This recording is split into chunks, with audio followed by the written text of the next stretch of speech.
आज इस कार्यक्रम को संबोधित करेंगे।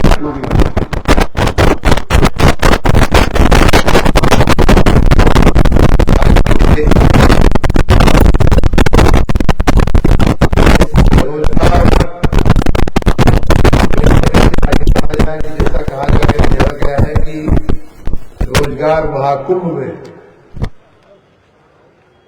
रोजगार पाने के इच्छुक हमारे सभी बहनों, भाइयों, बच्चों को बहुत बहुत शुभकामनाएं, बहुत बहुत बधाई। हजारों की संख्या में हम देख सकते हैं कि बाहर से लेकर अंदर तक बच्चे बच्चियां अपने पैरों पर खड़ा होने के लिए लगे हुए हैं और उनकी पूरी शिद्दत के साथ, पूरी गंभीरता के साथ उनका इंटरव्यू लेने की प्रक्रिया चल रही है, उनको आगे बढ़ाने की, नौकरी देने की प्रक्रिया चल रही है। मुझे सच में आज इस कार्यक्रम में आकर के बहुत खुशी हो रही है।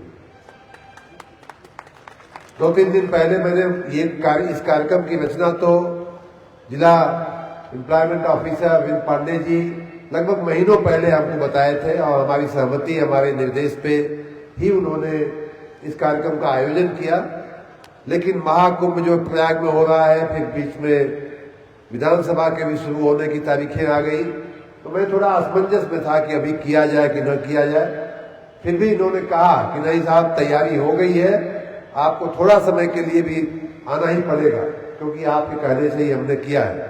तो मैं बहुत खुशी है कि आज मुझे इस महाकुंभ में, रोजगार महाकुंभ में भी आने का अवसर मिला। मैं एक बार फिर से इसके आयोजकों को, विशेष रूप से जिला district employment officer Arvind Pandey ji को बहुत बहुत धन्यवाद, बधाई दूंगा। मंच पर हमारे पार्टी के वरिष्ठ महानुभाव बैठे हुए हैं, सबका नाम लूंगा तो बहुत समय जाएगा। तो मैं जो असली बात जो कहना है वो ये है कि यह मेरे, सच पूछिए तो हमारी पसंद का, मैं जो काम करना चाहता हूं वो एक काम है। बाकी तो अधिकारी रहते हुए भी ऊपर वालों की सूचना होती है तो काम करना पड़ता है, वैसे ही नेता रहते हुए भी बहुत से लोगों का कहना होता है तो काम करना पड़ता है। लेकिन कई बार उसमें मन नहीं लगता है कि ठीक है भाई, साहब कह रहे हैं, फलाना नेताजी कह रहे हैं, फलाना बड़े अध्यक्ष जी कह रहे हैं तो करना पड़ेगा। लेकिन ये जो काम है, सच में पूछिए तो लोगों को रोजगार देने का काम, लोगों को अपने पैरों पे खड़ा होने का अवसर देने का काम जो है, सच में मेरी पसंद का काम है। और ये बात हमारे गांव के कुछ हमारे मित्र लोग भी, परिवार और गांव के मित्र लोग भी यहाँ उपस्थित है, शायद उनको याद भी होगा। मैं जब आईएएस की नौकरी हमको जब मिली तो बहुत से लोग आने जाने लगे घर पे। पिताजी के परिचित लोग, कई लोग आते थे कि अपने बेटे से कह करके ये करवा दीजिए, वो करवा दीजिए। उसमें 2 मांगे बड़ी प्रमुख रूप से रहती, 3 मांगे बड़ी प्रमुख रूप से रहती थी।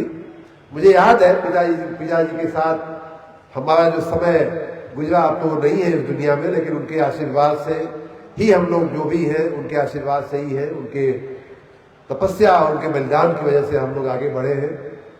लेकिन 3 बातें कई लोग आकर के कह देता, तब भैया कह देता डीएम साहब से, एसपी साहब से, तो हमारी कम हो जाती। उसमें 3 काम क्या होते थे मैं बताऊं आपको। पहला होता था हथियार का लाइसेंस दिया था, दूसरा होता था पट्टीदारी में झगड़ा हो गया चाचा भतीजा में, जमीन का नाली निकलने का, नाला निकलने का, और मैं तेरी पैरवी करता एसडीएम साहब से, इनसे उनसे। और तीसरा होता था कि ट्रांसफर करा दा, यहाँ कोपागंज में ही घोसी करा दा, घोसी में ही कोपा करा दा। इतने होके ज्यादा ना, यहाँ की यूपी या गुजरात का मामला ना रहे। तो हम पिताजी को 4-6 महीना, 8 महीना तो हम सुनते रहे ये सब बातें। फिर एक दिन मेरे मन में आया कि बाबूजी से पैर छू के कुछ अपने मन की बात कहना चाहिए। तो हमने कहा कि बाबूजी, तो उसी में कई लोग आते थे और पूछते थे कि अच्छा ये बताओ कि बंदूक का क्या जरूरत पड़ गई। तो कहे लोग कि अरे वो हमारा पड़ोसी है ना, तेरी आजकल देखा थे उनका नजरिया बदल गया वही पति, तो कहीं जोखम न कर दे, अब एक पड़ोसी को जोखम करना होगा तो कभी भी कर दो, लाठिया से मार के मार देगा आपको, लेकिन नहीं मानते थे। फिर हम पूछते थे कि अच्छा ये बताओ कि तो आप नौकरी चाकरी तो है ना, ये बंदूकिया ले कहां से लाइसेंस और मिलू जाए तो कहे कि भैया थोड़ा बहुत खेत बाड़ी बेच जल जाए, लेकिन बंदूकिया दिया था। तो हम पिताजी से कहे हाथ जोड़ के कि ऐसा है, ये 3 काम में हमको कृपा करके मत डाला करिए, क्योंकि ये मेरे स्वभाव में नहीं है कि 2 पट्टीदारों के झगड़े में हम पड़े, बंदूक का तमंचा या एक छुरी चक्कू के चक्कर में पड़े। ट्रांसफर नौकरी मिलना मुश्किल है और 10 किलोमीटर यह 10 किलोमीटर वह, में कहाँ फल पड़ जाना है। तो हमने एक अल्टरनेटिव ऑफर दिया पिताजी को कि ये जितने लोग आते हैं उन सब से कहिए कि भैया ऐसा ना कि ये कोई छोड़ा, अगर तो हमें बेटा भतीजा भतीजी बेटी के नौकरी चाकरी चाहे तब हमें लड़का के कहिया उनको में कुछ मदद कर सके। और सच पूछिए तो उन दिनों में भी मैं अपने गांव सहित अन्य गांवों के कई लोगों को, राम सबूत बैठे, इनके घर के भी 2 बच्चे गए थे, उसकी समस्या भी मैं बताऊंगा, अभी आगे हमारी बात तो लंबी चलने वाली है। तो हमने कहा कि ये काम हमको पसंद है, ये काम हमसे कहिए। सरकार में तो नौकरी मिलना मुश्किल है क्योंकि सरकार की एक प्रक्रिया है, कंपटीशन देना पड़ता है तब जाके नौकरी, लेकिन प्राइवेट सेक्टर, मैं जिस राज्य में गया हूं गुजरात में, सौभाग्य से वहां प्राइवेट सेक्टर जो है अच्छा है, कंपनियों में नौकरी मिलने की गुंजाइश मैं देख रहा हूं। और जितने लोग भी आएंगे भरसक हम प्रयास करेंगे कि उनके सबके बच्चों को जितने लोग भी चाहेंगे नौकरियां दिलाएं। और आज मैं बड़े संतोष के साथ, पिताजी को भी वो काम अच्छा लगा, मैं बड़े संतोष के साथ ये बात कह सकता हूं कि 100, 200, 500 लोगों को हमने नौकरी या तो दिलाई या नौकरी दिलाने का प्रयास किया। नहीं टिके तो नहीं टिके। अब जिसे समूज, राम समूज के घर के ही 2 बच्चे गए थे, तो गई ना तो कहला कि भैया ये तो प्राइवेट में लगवा देना, हमके तो सरकारी चाहते रहे। तो हम कहे यार सरकारी में तो बड़ा मुश्किल है। तो वो हम अपने, हमारी श्रीमती जी अभी भी कहती है, राम समझ मिलते हैं तो, कि उन बच्चों को हम ले जाके किसी से समझा बुझा के एक प्राइवेट कंपनी में घुसाए।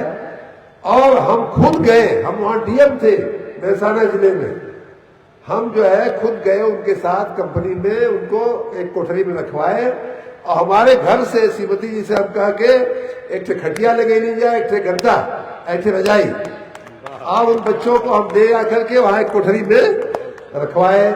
राम सबूत को याद होगा कि महीना 2 महीना बाद इनका फोन आया, तो हम पूछने की क्या हाल है वो लड़कवन का, तो कहना भैया तो कुल भागे ना। तो हम कहे आप भागे ना, कहे भागे ना।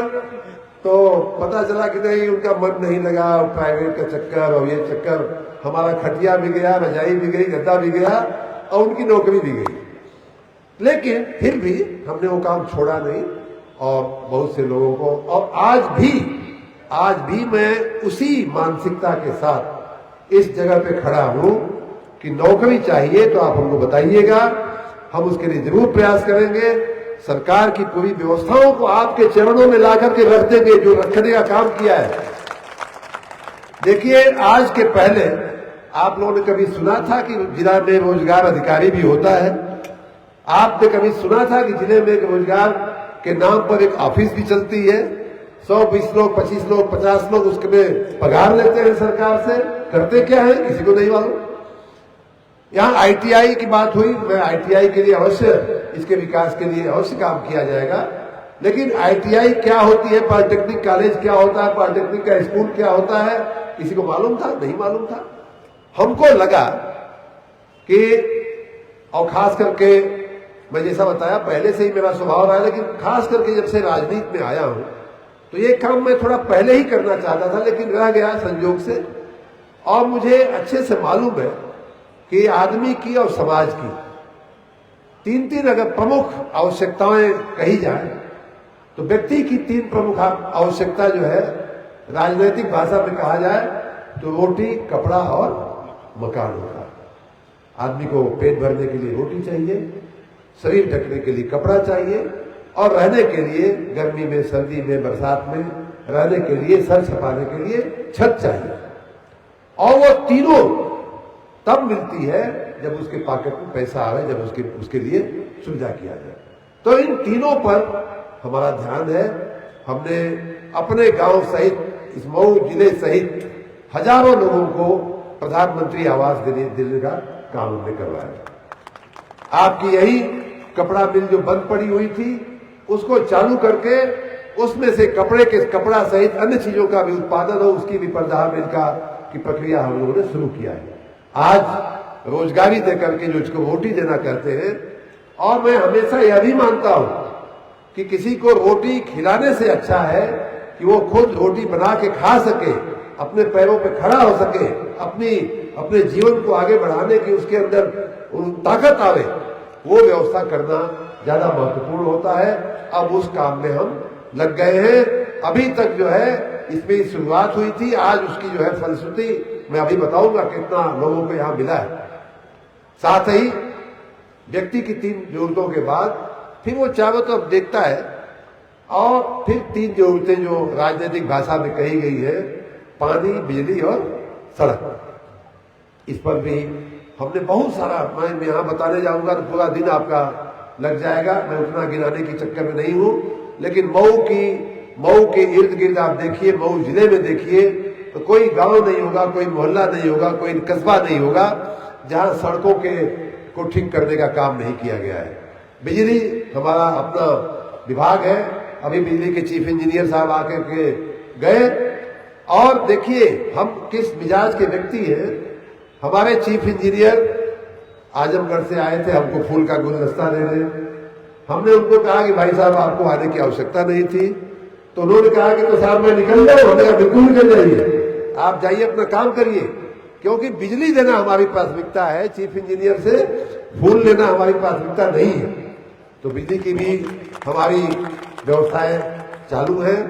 पानी, जहां तक नगरों का सवाल है, नगरों में पानी की भी व्यवस्था मऊ सहित अन्य नगरों में, हमारे अरशद भाई यहाँ कहीं बैठे होंगे, हमारे बीच में थे, उनके सहयोग से, उनके नेतृत्व में मऊ नगर पालिका सहित अन्य तमाम नगर निकायों में, अभी मैं कुछ दिन पहले दोहरी घाट गया था, कुछ दिन पहले मधुबन गया था, हर जगह पानी की भी व्यवस्थाएं पर्याप्त हो रही हैं। मऊ में पानी पीने की व्यवस्था तो लगभग हम लोग ठीक कर चुके हैं, लेकिन पानी की निकासी की समस्याएं, थोड़ा गटर की समस्याएं, उसके लिए भी व्यवस्था हो रही है। जमीन अभी मिल गई है और एसटीपी का काम अभी शुरू हो जाएगा। तो इस तरह से समाज की जो आवश्यकता है, पानी, बिजली, सड़क, और व्यक्ति की जो आवश्यकता होती है, रोटी, कपड़ा, मकान, तीनों पर हमारा ध्यान है। आप सबका आशीर्वाद बना रहे, भगवान मऊ महादेव का, मां शीतला माता का, यहाँ बैठे हुए सभी बुजुर्गों का, बड़े बड़े लोगों का, पार्टी के हमारे सभी वरिष्ठ नेताओं का आशीर्वाद यूं ही बना रहे। हम लोग सब मिलकर के इन परिस्थितियों को बदलेंगे। आईटीआई की बात हो रही थी, हमारे प्रिंसिपल साहब बता रहे थे कि यहाँ जो आवश्यकताएं हैं विकास की, वो भी, और इसको राजकीय मॉडल आईटीआई ना बता रहे थे, मॉडल आईटीआई बनाने के लिए भी हम लोग काम करेंगे। आज का जो महाकुंभ है, उस महाकुंभ की तो बात इन्होंने किया, तो अब उसमें हम बहुत नहीं जाते हैं, आप लोग पढ़ ही रहे होंगे, बड़ी मेहनत उसमें भी हुई है। प्रयाग में जो महाकुंभ चल रहा है, और आपके आशीर्वाद से वहां भी देखिए।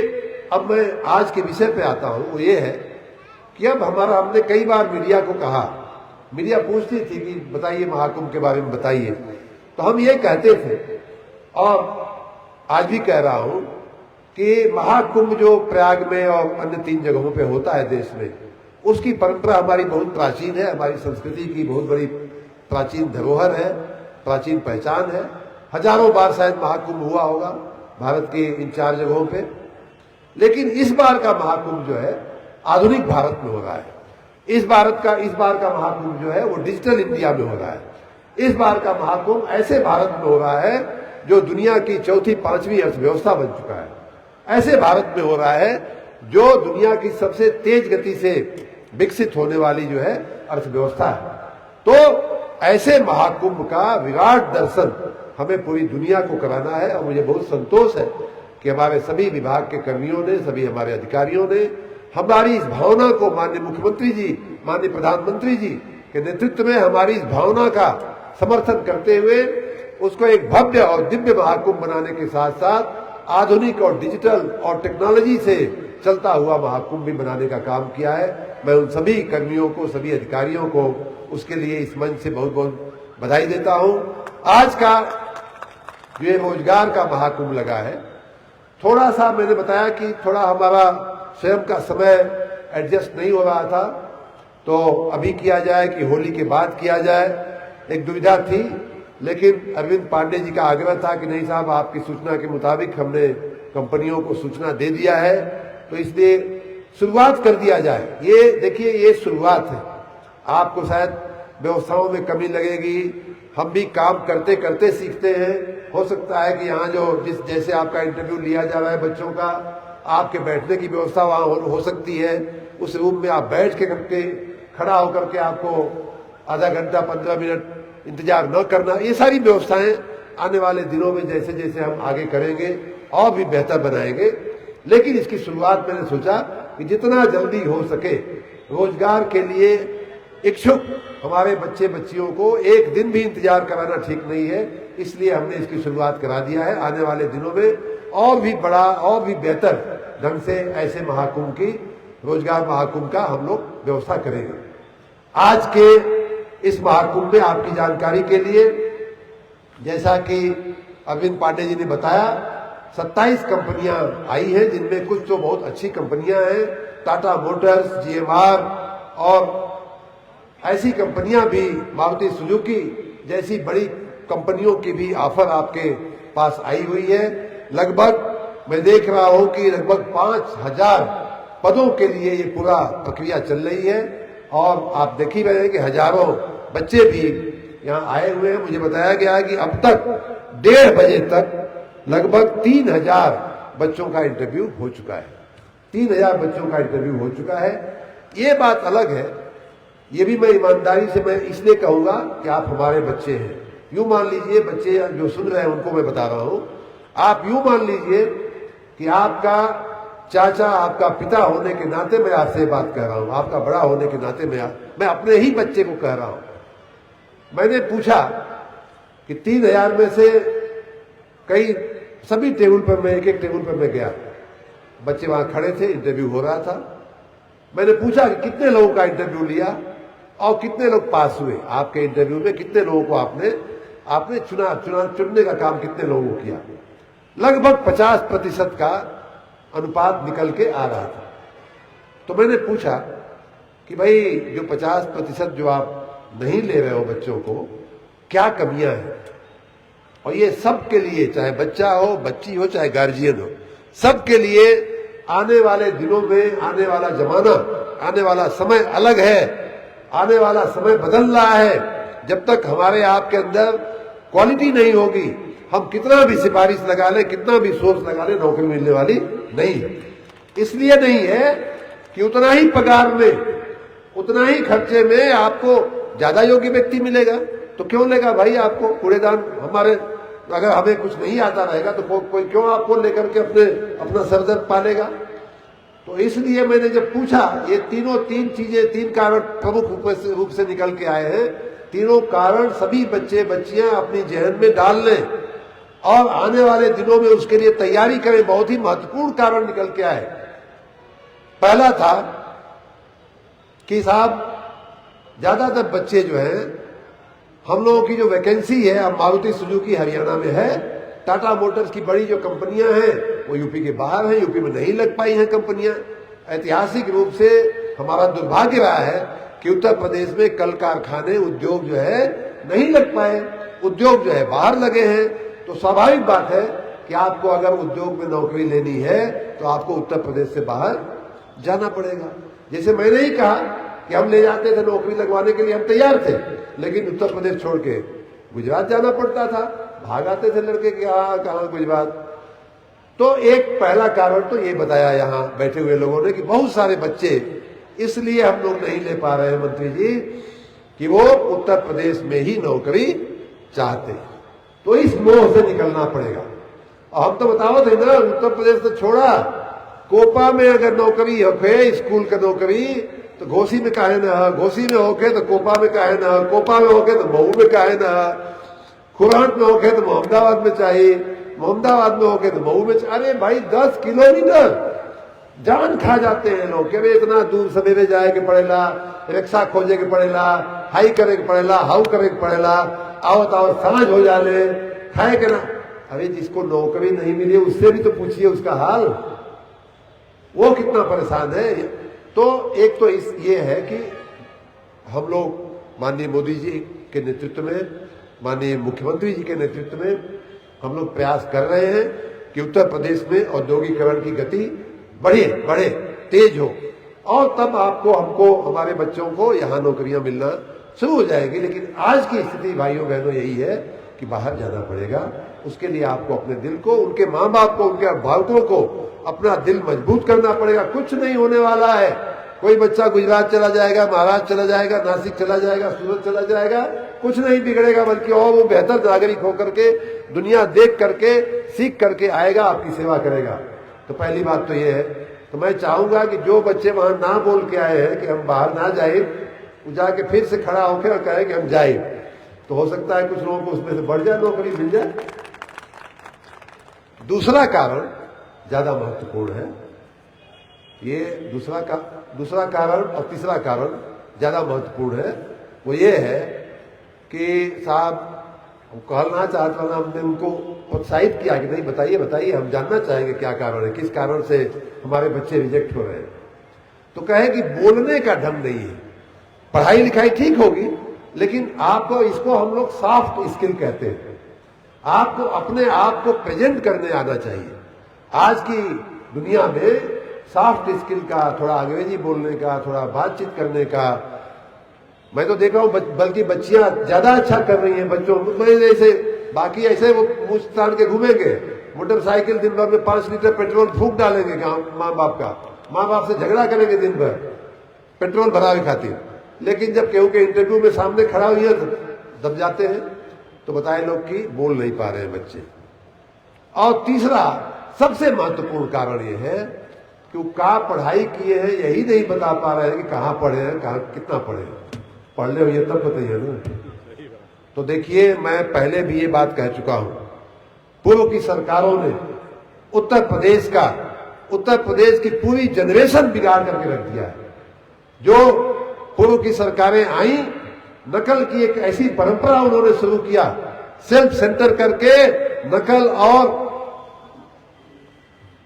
परीक्षाओं में गड़बड़ी की ऐसी एक श्रृंखला किया। उसका परिणाम आज है कि बच्चे जो है अपना जबान नहीं खोल पा रहे हैं। बच्चे अपनी सर्टिफिकेट क्या है उनके पास, उसका वर्णन नहीं कर पा रहे हैं कि मैं 10 पास हूं, 12 पास हूं, किस ITI से, किस पॉलिटेक्निक से, किस इंटरमीडिएट कॉलेज से, किस ग्रेजुएशन कॉलेज से, किस डिग्री कॉलेज से हमने क्या क्या विषय की पढ़ाई की। इसका तो मुझे प्रत्यक्ष भी नॉलेज है। कई बच्चों से हम वही वो गुजरात वाली कहानी पूछते थे कि भैया कहाँ पढ़ ले हवा, बता ही ना पावे भाई कि कहाँ पढ़ ले। BA में कौन कौन विषय रहे ये उनके ना मालूम है। अब विषय कभी पढ़ ले होके, परीक्षा देने होके तब तो मालूम रही।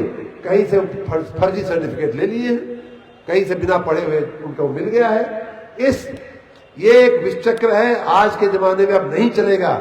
जिस भी सरकार ने शुरुआत की, मैं तो कहता हूं कि यूपी को 50 साल नहीं सैकड़ों साल पीछे ले जाने का काम उन लोगों ने किया है। देखिए, मैं पहले भी बार ये बात, कुछ लोग साक्षी होंगे हमारे ऐसी बातों का, हम कहते थे कि उन्होंने इतना बड़ा नुकसान किया है कि कोई जवाब नहीं। हम सड़क और पुल पुलिया तो बड़े आसानी से बनवा सकते हैं, थोड़ा हम ध्यान दे देंगे। अभी हम मोहम्मदाबाद में रुके थे, वहां तहसील पे रुधिर वहां थे, प्रधान जी हमारे गांव के, रोक लिए वकील साहब लोग और कहे कि भाई साहब एक हम लोगों के लिए कोठरी बनवा दीजिए। हमने कहा अच्छा ठीक है। तो हम देखे कुछ बालू कितनी गिरा है, तो हमने कोठरी के बनने का तो इंतजाम लगता है हो गया है। तो बोले कि हाँ नीचे का हो गया है, ऊपर आप बनवा दीजिए। हमने कहा ठीक है भैया, हम अपनी निधि से 25 लाख दे देंगे, आपका बन जाएगा। तो वही मैंने कह दिया बनवा देंगे। लेकिन जिसको ये नहीं आता है, जिसको जबान खोलने नहीं आता है, जिसको अपनी सर्टिफिकेट का वर्णन करने नहीं आता है, जिसको अपने पढ़ाई का वर्णन करने नहीं आता, उसके लिए एक शर्मा क्या कर सकते हैं भाई बताइए। कोई ऐसा इंजेक्शन है जिसको दे दें हम और उसको बोलना शुरू हो जाए और बताना शुरू हो जाए? तो 3 कारण हमारे यहीं बैठे हुए भाइयों ने बताया कि इन 3 कारणों से मंत्री जी 50% बच्चे, 50% बच्चे जो है वो लगता है हम लोग नहीं ले पाएंगे ऐसा। तो मैं चाहूंगा ये जो बच्चे पढ़ रहे हैं उनके लिए भी मैं कह रहा हूं कि मन लगा के पढ़ाई करिए। आप जो भी पढ़ाई कर रहे हो मन लगा के करिए और ये मानिए कि वही आपकी संपत्ति है। देखिए बच्चों, अगर हमारे माँ बाप ने पढ़ाया नहीं होता, इसीलिए भी इंटर कॉलेज में हम पढ़ते थे, हमारे माँ बाप ने ईमानदारी से अगर नहीं पढ़ाया होता तो मैं आज आपके सामने यहां खड़ा होने लायक नहीं होता। मुझे याद है हमारे पिताजी को, यही रोडवेज में रहते थे पिताजी, मैं इंटरमीडिएट की परीक्षा दे रहा था, मुझे याद है मेरा जीवन राम इंटर कॉलेज में सेंटर पड़ा था और कई उनके चाहने वाले लोग आके उनके कान में कहते थे, मैं सुनता भी था कि अगर आप कहते हो आपकी इच्छा हो तो बच्चे को कुछ मदद करवा दिया जाएगा। पिताजी डांटते थे उन लोगों को, नहीं नहीं, हमारे बच्चे को जो करना होगा अपने से कर लेगा, आप उसके चक्कर में मत डालिए उसको। तो ये अब जमाना बदल गया। ये आपको जहर पिलाया गया है, नौकरी हम दिला देंगे, नकल करा देंगे, सर्टिफिकेट दिला देंगे, सर्टिफिकेट की कोई वैल्यू रहेगी तब ना, नहीं रह पाएगी। आज का जमाना बदल गया है, इसलिए मैं आज के इस मौके पे जिन लोगों का चयन हुआ है उन सबको मैं बधाई दूंगा और जिन लोगों का चयन नहीं हुआ है उनमें 3 कारण हमने जो बताए हैं। पहला कि यूपी में रहने का मोह त्याग दीजिए, आगे जाइए, बढ़िए आगे, फिर यूपी हम ले आएंगे आपको। जब हम यहाँ फैक्ट्री लगा लेंगे 10 साल में तो फिर हम आपको बुलाएंगे और आपको 3 गुना 5 गुना पगार देकर के हम बुलाएंगे यहाँ। पहले जाके वहां ट्रेनिंग ले लो भाई, दूसरे खर्चा पर ट्रेनिंग कराया हुआ, फिर यहाँ आके असली काम करिए। और बोलने नहीं आता, अपनी सर्टिफिकेट क्या है, क्या पढ़ाई किए हैं, कहाँ पढ़ाई किए हैं, ये बता नहीं पाने, तो ये सब थोड़ा सीख लीजिए। आने वाले दिनों में हम और भी रोजगार मेले करेंगे। और अंतिम बात कि मैं चाहूंगा कि बहुत से बच्चे जो है ऐसी ITI, पॉलिटेक्निक और टेक्निकल काम जरूर सीखने की कोशिश करें। जो BA कर रहे हैं, कॉमर्स कर रहे हैं, उनके लिए भी मेरी सलाह है कि आप सुबह को, शाम को कोई ऐसा कोर्स जरूर आप ज्वाइन कर लीजिए जिसमें कंप्यूटर सीखने का जमाना इसी का है भाई। खाली मोबाइल पे या फिल्म देखने से या रील देखने से काम ना चली। आपको वो रील बनाने आना चाहिए, आपको टाइप करने आना चाहिए, आपको कंप्यूटर चलाने आना चाहिए, तब जाकर के बढ़िया नौकरी, बढ़िया पगार आपको मिल पाएगी। अवसर बनाने का काम माननीय प्रधानमंत्री जी के नेतृत्व में पूरे देश में हो रहा है, माननीय मुख्यमंत्री जी के नेतृत्व में पूरे प्रदेश में हो रहा है। आपके लिए अवसर हम लोग खड़े करेंगे, लेकिन वो अवसर उसी को लाभ करेगा जिसके अंदर हुनर होगा, जिसके हाथों में काबिलियत होगी, जिसके पास स्किल होगी। बच्चों, तो आपको बहुत बहुत शुभकामना। ये रोजगार मेला आप यूं मान लीजिए कि आए हुए 100%, 100% सभी बच्चों के लिए लाभदायक रोजगार मेला, रोजगार महाकुंभ हो रहा है। जिनका आज चयन हुआ है उनको बधाई, और जिनका कल चयन होने वाला है उनको भी बधाई देकर के मैं जा रहा हूं। आप सभी को ये महाकुंभ की, रोजगार महाकुंभ की मैं बहुत बहुत बधाई देता हूं। बहुत बहुत धन्यवाद आप लोगों को। इतना बड़ा महाकुंभ जो है और इसकी श्रृंखला, ये श्रृंखला चालू रहेगी। आने वाले दिनों में हम लोग और भी कंपनियों को ले आएंगे, और बड़ी बड़ी कंपनियों को, और ज्यादा वैकेंसी के साथ। आज भी वैकेंसी की कमी नहीं है, 5000 वैकेंसी है। 3000 का इंटरव्यू हो चुका है। मैं शाम तक मैंने कहा इन लोगों को कि थोड़ा देर तक भी बैठना पड़े तो बैठ करके जितने बच्चे आए हैं सबका इंटरव्यू हो जाना चाहिए। कोई बच्चा निराश यहाँ से नहीं जाना चाहिए। और जो लोग इस बार सिलेक्ट हो रहे हैं या नहीं हो रहे हैं, सबको वो इंटरव्यू लेने वाले लोग जो बात कह रहे हैं उसको आप गंभीरता से सुनिएगा। जो भी कमियां या बातें बता रहे हैं उसको सीख करके आने वाले दिनों में उन कमियों को दूर करिए। आपको बहुत बहुत शुभकामना। जिन बच्चों को नौकरी मिली है उनके माँ बाप को, उनके अभिभावकों को भी मैं बहुत बहुत बधाई और बहुत बहुत धन्यवाद देता हूँ। और आप सबको मैं आश्वस्त करता हूँ कि ये सबसे बड़ा काम रोजगारी देने का इस जिले में हो रहा है। आप सबको मैं बहुत बहुत शुभकामनाएं, बहुत बहुत धन्यवाद। बहुत बहुत धन्यवाद।